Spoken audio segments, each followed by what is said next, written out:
This is the Eat Well, Think Well, Live Well podcast. I'm Lisa Salisbury, and this is episode 67, You Don't Have to Want to.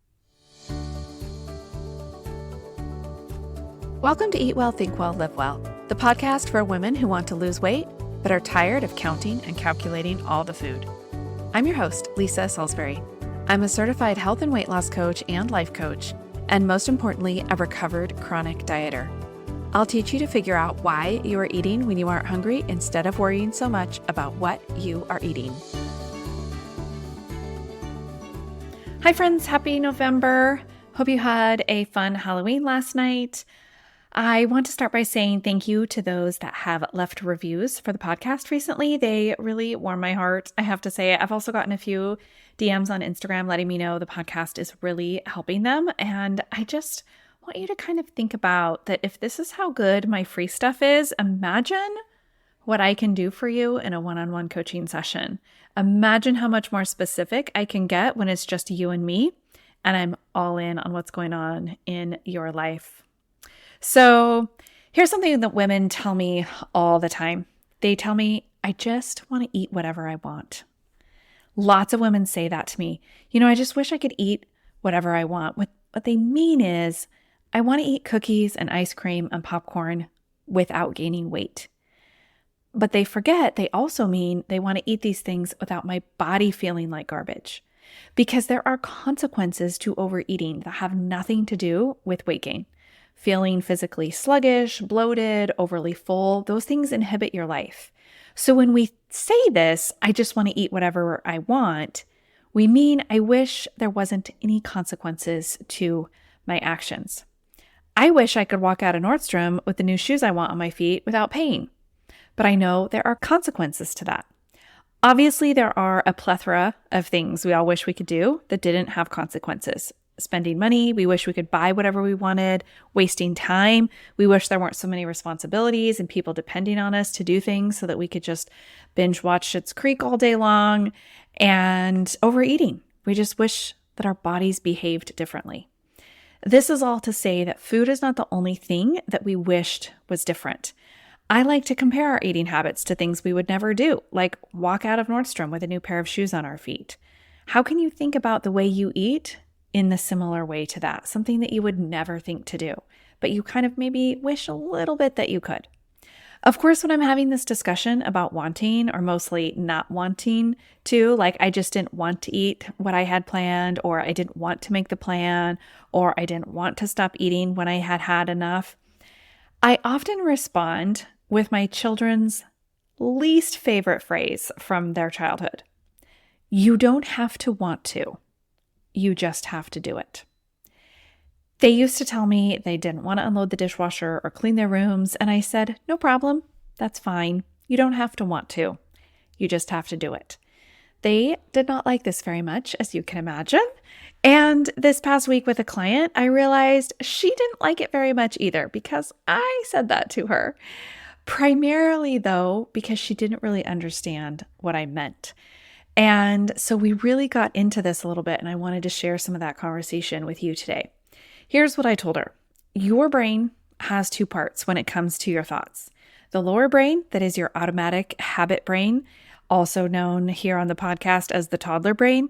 And then you have your higher brain, which is your human part that can think ahead and make decisions based on future plans. Remember, your lower brain cannot think about the future in the same way that the higher brain can.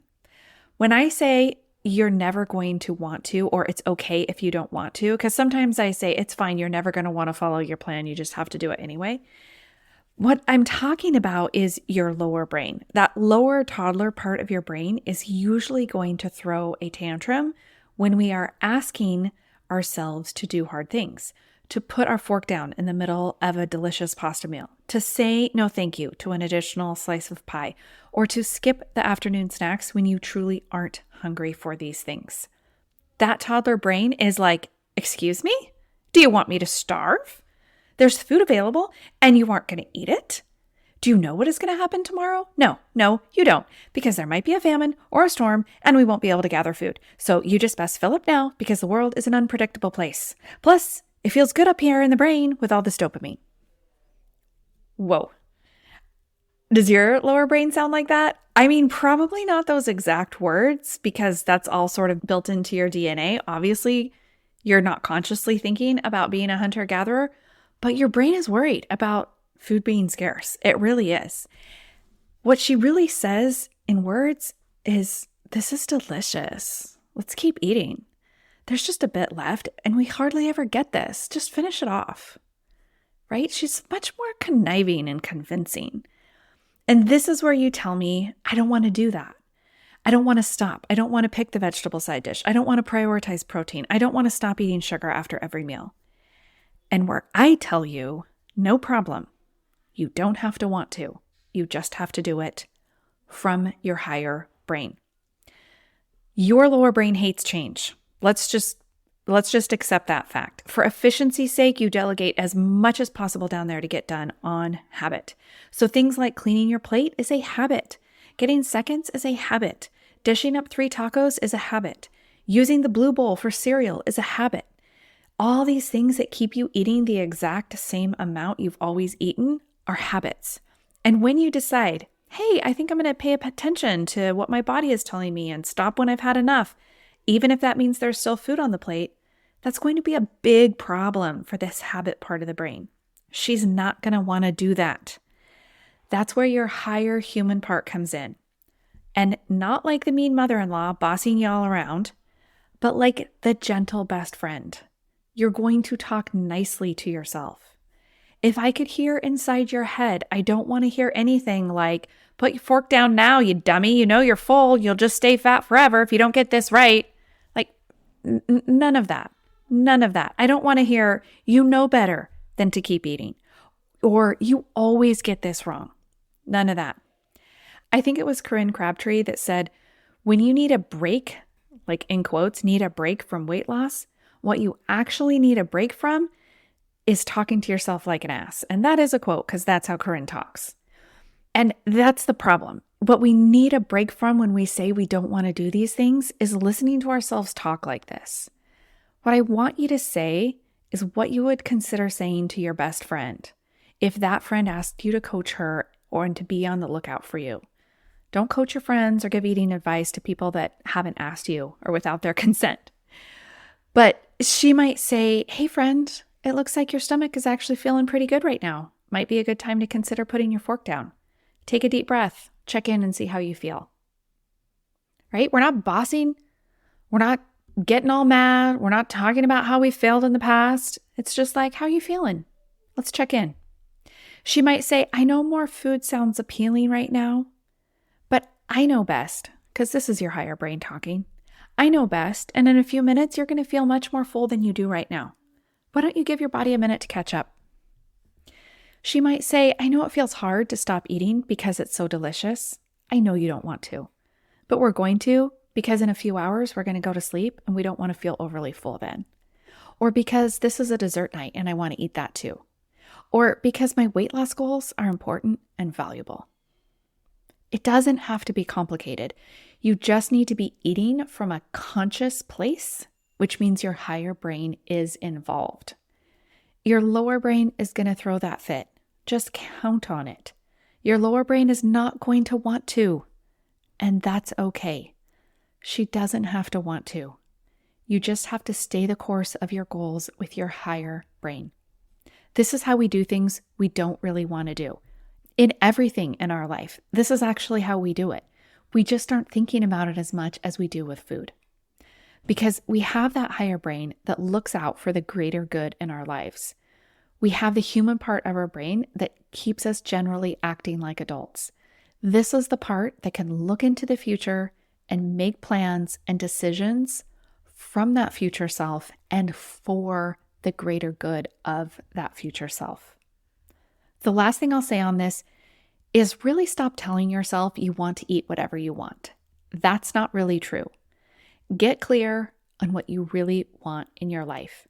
Get clear on all the amazing things you want and stop letting food be the thing that provides the most entertainment and or comfort for you. Do you want longevity with your health span matching your lifespan? Do you want to be able to move your body in all the ways that you love, like hiking and biking and surfing and roller skating and all of the non-exercise things that we do? Do you want to be with your family wherever they are and not be stuck by your physical limitations? Do you want to be as healthy as possible so you can travel the world? Get clear on these things, on what your true wants and desires are, because I guarantee you, when you really get down to it, you probably will not list, I want to eat a dozen cupcakes a day. That does not hold a candle to all of the other amazing things you could be doing with your life. What you eat can surely bring joy. I absolutely enjoy my food, but I don't lie to myself and say my life would be better if I could eat 10 times the amount that I typically do. Food is not my only source of joy, and that is really important. Lastly, don't forget, I have a few spots left in my Get Unstuck sessions. They have been really good. I've had people come with data and notes, and it's been amazing to be able to help people that thought there was for sure something wrong with what they were eating or the timing or their hormones. In every case, those things were not the problem. So if you are stuck or just not quite sure where to go from where you're at, or maybe you're feeling stuck as the holidays approach and you're not sure how to get through them, be sure to get one of those sessions booked for yourself before they go away. I am probably not going to have time to do them in December, so I will extend a few more openings as much as I can, but the availability is limited. So if you can't find a spot that you like, email me with some times that work for you and I'll see what I can do. As always, thanks for listening today to the Eat Well, Think Well, Live Well podcast.